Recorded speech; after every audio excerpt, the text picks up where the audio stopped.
안녕하십니까, 문틀란TV입니다. 대통령 문재인의 언행이 갈수록 이상해지고 있습니다. 국가 최고 지도자의 말은 곧 국가 운영의 메시지로 이어질 수 있기 때문에 대통령의 잘못된 언행이 반복된다는 것은 국가의 혼란을 야기할 수 있는 중대한 문제입니다. 지난해 11월에 대통령 문재인은 대학 수학 능력 시험을 앞두고 SNS에 무사하고 안전하게 수능을 치러낸다면 K방역의 우수성이 더욱 빛나게 될 것이라고 썼습니다. 수능을 K방역의 홍보 기회로 삼는 메시지를 낸 것입니다.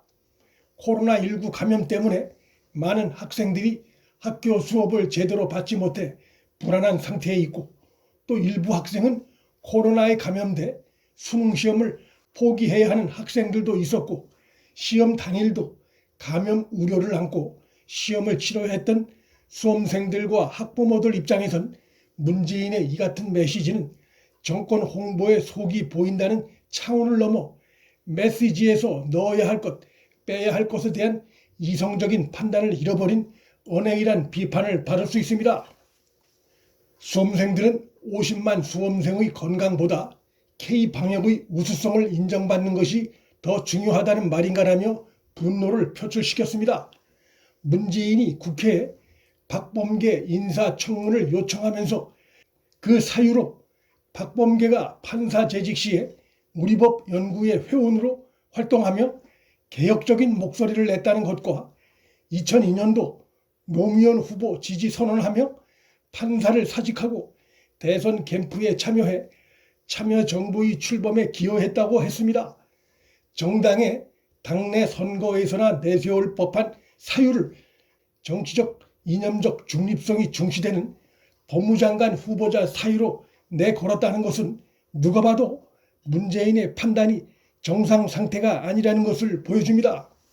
대통령 문재인의 이러한 행동은 정권의 이익에 충성할 믿을 수 있는 법무장관이라는 것을 민주당 의원들에게 각인시키려는 의도도 있겠으나, 또 하나는 법무장관이 갖춰야 할 자격 요건에 대해 이성적인 판단 능력을 상실한 것이 아닌가 의심을 갖게 합니다. 그러니까 국민의 비판 여론을 의식하지 않고 이런 청문 요청 사유서를 국회로 보낸 것이라 볼 수 있습니다. 문재인은 지난해 9월엔 의사와 간호사의 갈라치기 논란도 있었습니다. 당시 문재인은 간호사들을 향해 장기간 파업하는 의사들의 짐까지 떠맡아야 하는 상황이라며 간호사분들을 위로한다고 SNS에 썼습니다.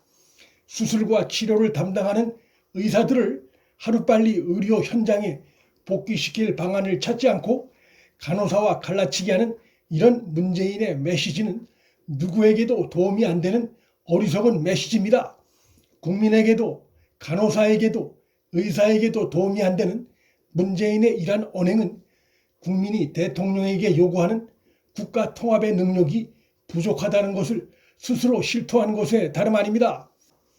국가 최고 지도자가 국가 사회적 문제의 원인을 제대로 찾지 못하고 잘못된 메시지를 내게 되면 그로 인해 큰 부작용과 사회적 혼란이 뒤따릅니다. 문재인의 행동 중에 최근 들어 나타난 가장 이해하기 어려운 점은 장관 추미애의 사의 표명과 사직서 제출 여부를 둘러싼 논란에서 나타나는 그의 태도입니다. 사의 표명은 추미애가 최근에야 뒤늦게 자신이 사의 표명했다는 것을 자신의 입으로 처음으로 밝힘으로써 일단락됐지만, 그가 사직서를 제출했는지 여부는 후임 장관이 발표됐음에도 아직도 불투명한 상태입니다. 추미애가 자신의 입으로 사의 표명을 했음을 언급한 것은 지난달 16일 청와대가 추미애의 사의 표명을 언론에 밝힌 지 약 25일 만입니다. 추미애는 8일 여전히 법무장관 신분으로 국회에 출석해 동부구치소 감염 참국 관련해 그 책임이 국가방역당국에 있는 양 발언까지 했습니다.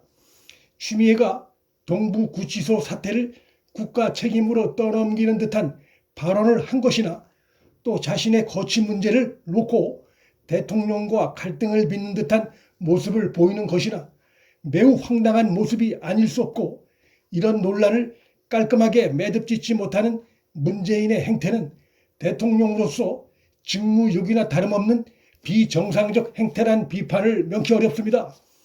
대통령의 메시지가 방향을 잃고 합리성을 잃다 보니 그 아래에 있는 참모들에게서도 비슷한 양상이 나타나고 있습니다. 총리 정세균은 8일 국내 백신 확보량이 해외의 다른 나라들의 사례와 비교할 때 크게 부족하다는 지적에 대해 부족하지 않다. 남의 나라가 하는 게 무슨 그리 중요하냐. 무작정 빚내서 살 수는 없다고 답변했습니다. 해외 백신 상황은 해외 나라들에 물어보라는 황당하고 무책임한 답변도 했습니다. 우리가 해외 백신 제약사와 계약도 늦고 또 확보량도 상대적으로 크게 부족하다는 것은 정부 스스로가 지금까지 발표한 내용으로도 드러나는 객관적인 사실인데 설득력 있는 근거도 되지 않고 부족하지 않다거나 다른 나라 백신 확보가 무엇이 그리 중요하냐는 식의 일방적인 답변은 국민의 실수와 분노를 더욱 자아낼 뿐입니다. 시간이 흐르면 흐를수록 권력에서 내려와야 할 시점이 가까워지는 문재인으로선 퇴임 후 수사받을 가능성에 대한 우려, 또 급격히 야권으로 이동하고 있는 민심으로 인해 정권을 야권에 넘겨줄 수 있다는 우려, 그리고 갈수록 심화되는 당의 균열 양상에 대한 우려가 겹치면서 그의 친문 강성 지지층을 의식한 국정 운영 행태는 향후 더욱 심화될 가능성이 있습니다. 그리고 그러한 상황은 문재인으로 하여금 더욱 그릇된 판단을 하게 할 가능성이 있어 정치적 역풍을 자초하는 상황이 더 잦아질 것이 예상됩니다. 문틀란TV 여기서 마칩니다. 구독과 좋아요, 방송 공유는 방송 제작에 큰 힘이 됩니다.